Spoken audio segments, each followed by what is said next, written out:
John Bennett came to Rome in 1969, worked some in the private sector, and then became city manager in 1984, about 2 months before I came to Rome. Neither of us are spring chickens. Both of us have spent over half of our adult lives or half of our lives, period, in Rome, Georgia. And for the next 2 weeks, today and next week, we're going to reminisce a little bit with you. Well, several years ago, I began to think about, since after I retired, about all the things that had changed in Rome, Georgia since 1969 when I moved here. And that's a lot. And please understand, I don't take credit for anything that happened, but I also don't take the blame for anything that happened. But my involvement through the Planning Commission and my private business work, but mainly in city management work, has allowed me to participate and experience a lot of what has happened over the last 50 years. 2034, which is what, 11 years from now, will be the bicentennial year for the city of Rome. And my first year as manager in '84 was the sesquicentennial, and 2 years prior to that, there was an effort made to create a pictorial history of Rome up to 1980, 1982. And there was a great book, and a lot of you probably have copies of that. And it's our hope that what we are able to do today and next week, and what we are able to put together, can be kind of the beginning of an effort to create another book for the bicentennial that will add all the things that have taken place since 1984. So if all of you will keep that in mind, we are in the position to want to try to find those. So we started talking about industry. Celanese. Some of you, I'm sure, can recognize the old Celanese plant. There's West Point Pepperell Manufacturing down Lindale Way. That's Shannon. That's Klopman, Burlington. You can see the village down here on the lower side of that. That's also Shannon after another addition up there through the years. That's the construction of Trend Mills. I'm sure some of you can remember when that closed. That was a boatload of jobs that went away. You think, as we look at some of these old pictures, how many jobs have gone away over the years. I will say one thing about the Trend Mills closing. Some of you will remember this as well. What I remember most, when they closed, they filed bankruptcy one day, and that was it. There were employees. What made the newspaper was everybody's paycheck started bouncing. And there's still people in Rome today whose last paycheck never got cashed.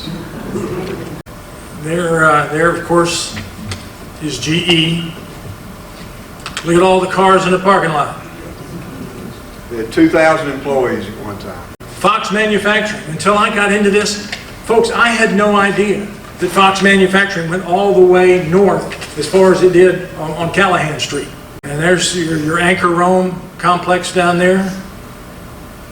You can see the railroad track, East 12th Street, kind of bisecting it there in the middle. Northwest Regional Hospital. Missy, you got a lot to work with. Yeah. There's the international paper, Georgia Craft, Plant Hammond. Look at that stack of coal. Rocky Mountain. This was probably the largest financial project in the history of Floyd County when it was undertaken. The rural electrification loan for that project, when Oglethorpe Power reignited it, was close to $1 billion. It was 960, I want to say 964, but that was the loan guarantee for that project to get it built. John has actually been through the turbines. Before they put water. But it's a huge tunnel that serves the turbines, and then there's a huge hole that goes straight up to the lake. that, you know, it's more than big enough for many people to walk through at one time. I guess you could call that a $960 million toilet. That's what it does. It flushes water and creates power. That is the old Rome manufacturing building. That's Champion Garment, which is basically where the Forum is now. Beckhart, after a couple of expansions, that's not a terribly old picture. Southeastern Mills. Look what's in front of Southeastern Mills. Theater. I moved to Rome in '69, March of '69. My first child was born in September of '69. The night before he was born, I went to a movie at that theater, and I distinctly remember what movie it was. It was Dustin Hoffman in Midnight Cavalry. Fairbanks. You really get a different perspective on how large some of these buildings were. There's Division Street.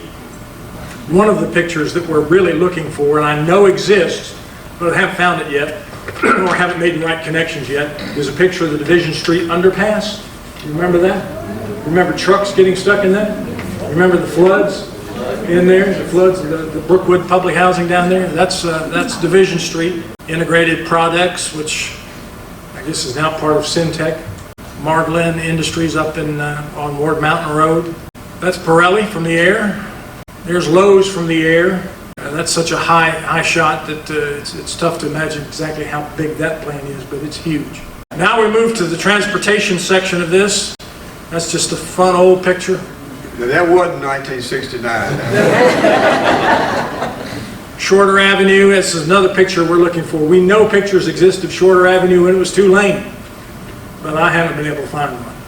That's the original Riverbend Mall. Also, you can see the old Huff Pharmacy is in that photograph, which is right next to the river. Yeah, look at the old 2nd Avenue bridge there. That bridge was built with the same plans as the Broad Street, South Broad Bridge. Remember when the 5th Avenue bridge was a drawbridge? I've never seen that. And there's 5th Ave, same picture today. 2nd Avenue bridge.